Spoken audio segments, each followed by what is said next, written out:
Sachin take zone या चॅनलमध्ये आपलं स्वागत आहे.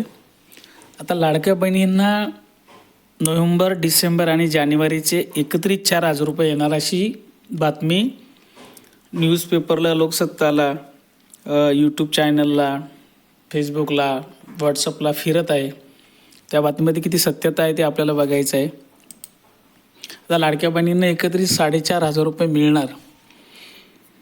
याच्यामध्ये मग हे मिळणार, मग मात्र फेरतपासणीचं कसं?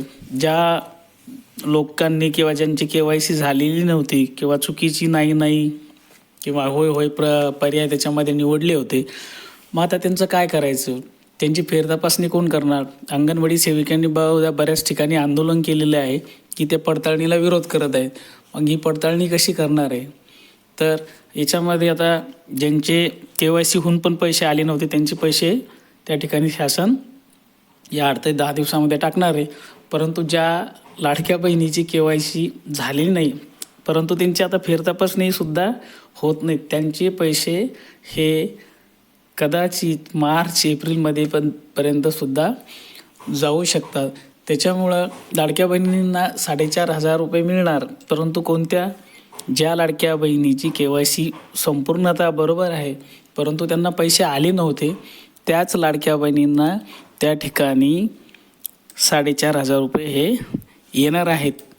त्या पद्धतीने आजचा हा जो व्हिडिओ होता तेच सांगायचं होतं तुम्हाला की लाडक्या बहिणींना एकत्रित 4,500 रुपये मिळणार. नोव्हेंबरचा मंथ, डिसेंबर आणि जानेवारी म्हणजे 1,500 असे 4,500 रुपये मिळणार. परंतु कोणाला? ज्यांच्या KYC ओके असून त्यांना पैसे आले नव्हते त्यांनाच. परंतु ज्यांच्या KYC आजही पूर्ण नाहीत, कारण की त्यांची फेरतपासणी करण्यासाठी अंगणवाडी सेविका ह्या विरोध करत आहे, कारण की त्यांचं रोजचं रुटीन कामाचं असतं, मुलांना शिकवणं असतं सकाळपासून. हा सर्वे करताना त्यांच्याकडे वेळ नाही आहे.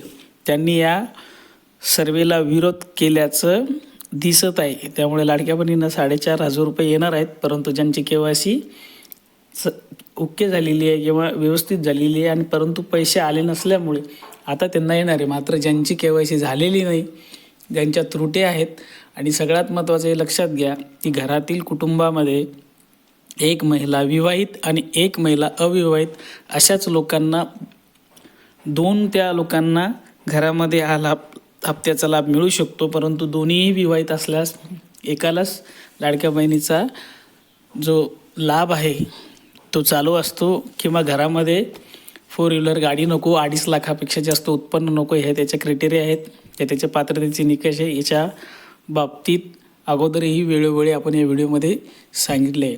व्हिडिओ आवडला असेल मित्रांनो तर लाईक शेअर नक्की करा.